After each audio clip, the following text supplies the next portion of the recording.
On the 11th day of Kitsuke, my musubi will be Fukura suzume. Part 1.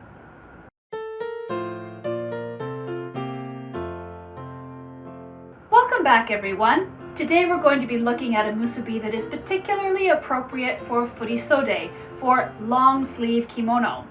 This one's called the Fukura suzume musubi. Fukura suzume means the plump sparrow bow, and it does look like a little sparrow flapping its wings when it's done.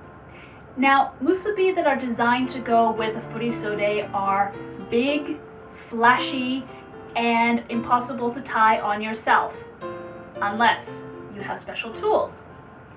This tool is called the biyosugata, and I've had some requests to do tutorials for this one. The biyosugata is a tool that was designed by the Sodo school of Kimono and Kitsuke, and it's used by their students. This is designed to help you tie those big, beautiful bows on yourself that you otherwise couldn't do. Now, you might have noticed I have no obi right now. That's because I actually need to show you the different tools that you will require to use with the biyosugata. First, I want to talk about datejimes. This is the datejime that I usually use. It's nice and smooth, it's elastic, and it ties around the back. This one is really good if you are twisting obi around because it is so smooth, there's less friction, and you can twist it easily. With the Fukura suzume, you want something a little different. You want a Velcro datejime.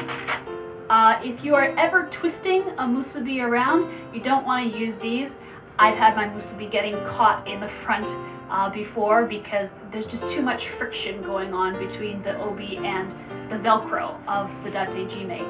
But for this musubi, it's very important to have one of these. This will help hold your obi and your musubi in place. It gets very, very heavy, very, very fast, and you need that extra friction to hold it in place. The second difference I want to mention is the obi-ita. This is my obi-ita of choice. It has elastic straps, so you can put it on and tie it behind your back. This one is designed not only to give you a flat surface, but also to provide a barrier between the kimono and the obi to protect both. The Sodo school of Kimono and Kitsuke actually prefers this type of obi-ita with no straps. This one doesn't provide any protection, but it does give you a much smoother surface on the front of your obi. The third difference I'd like to mention is the obi-age. Usually, you have been seeing me using this obi-age. It's really flat, still very pretty. This is good for casual kimono, semi-formal kimono. But for furisode, you need a more formal obi-age. In this case, you need a shibori obi-age. Shibori means tie-dye, and you can see all the little lumps and bumps here. That's where the fabric has been tied before dyeing it. This one is white in the spirit of Christmas, red, white, and green, but you can get them in many, many colors. Any color is appropriate. The last difference I'd like to mention is just for furisode in general, and that's the obijime. This is a furisode obijime. It's very, very fancy, and it usually has some smaller ties on the end. This is the only furisode obijime that I own. Unfortunately, it's green, and so is my obi. Green obi and green obijime, they don't look very good together, so in the interest of keeping everything visible so you can see exactly what I'm doing, I won't be using the green obijime. Instead, I'll be using my regular red obijime, again, Christmas colors, red, white, and green. So this is not a furisode obijime, this is a much more casual one, but I'm making an exception just so you can actually see what I'm doing instead of having green blend in with green. And one final note, doing the Fukura suzume musubi takes a lot of time, so this video is actually going to end up being 2 videos long. So I apologize, it's not the 12 musubi of December, it's actually going to be the 11 musubi, but it's 12 videos, so I'm still calling it the 12 Days of Kitsuke. Let's take a look, finally, at the Fukura suzume musubi. For this musubi, you will need a fukuro obi, a shibori obiage, an obi-ita with no straps, a biyosugata, and a furisode style obijime. Please remember, I will not actually be using a furisode style obijime simply because I don't have one in an appropriate color and I want everyone to be able to see everything. So the first step in folding the Fukura suzume musubi is to find the long end of your obi, the tare section, and measure it off. So usually you want to measure from your hand to about your shoulder.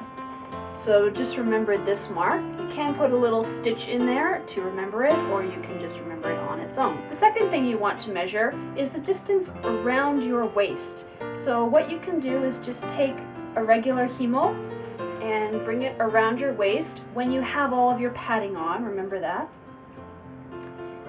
And right there, that's my distance. So I just have to remember how long that is. I'm just going to tie a little knot there so I can remember.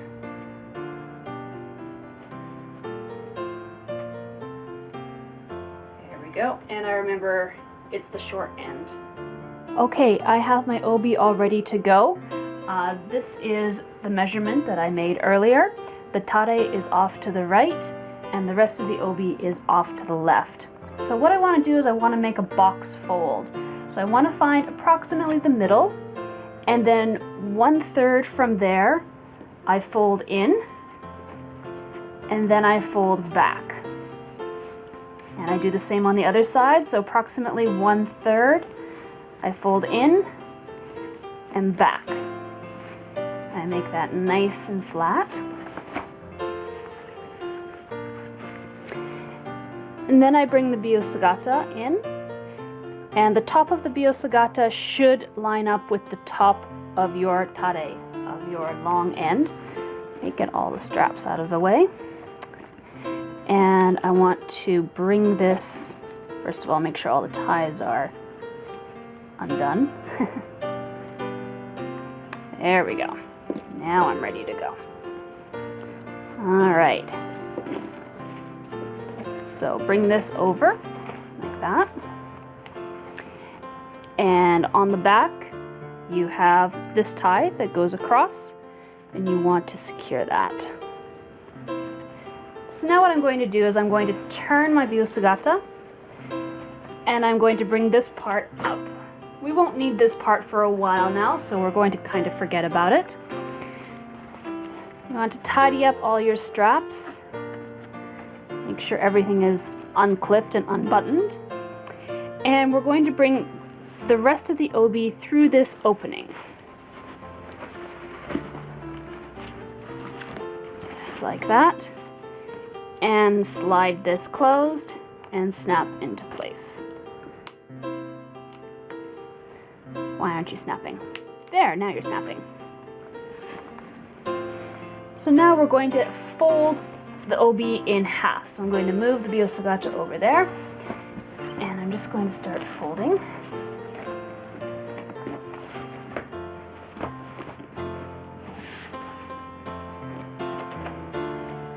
Okay, when you have approximately, what is that, about 60 centimeters, you're going to want to fold over, and we're going to start folding in the other direction.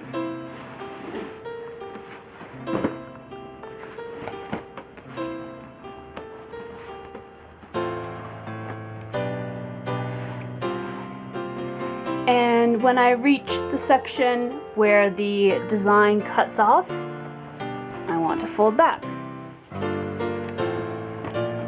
You want to fold underneath with that section.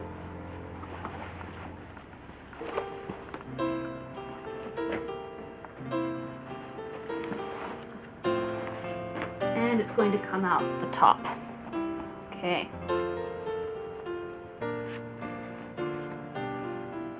These two parts are going to make the wings of your sparrow. This part is going to be the part that wraps around your body. So this part you have to measure to your size. This is where your koshihimo comes in that you measured off earlier. You want to measure from the left side of the biyosugata. So I'm going to put my knot there. I'm going to measure out to the end perfect.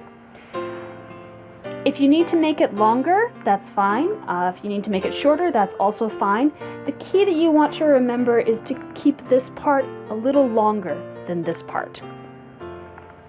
Next, we're going to use the second part of the biyosugata, the clip.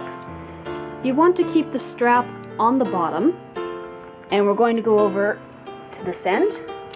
You're going to open it up, slide it in on the bottom and in the middle, and clip it closed.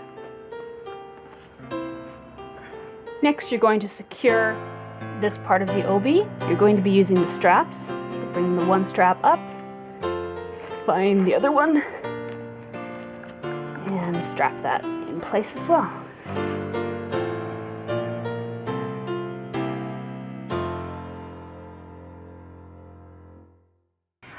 This musubi is particularly, is particularly appropriate. That's the word I want.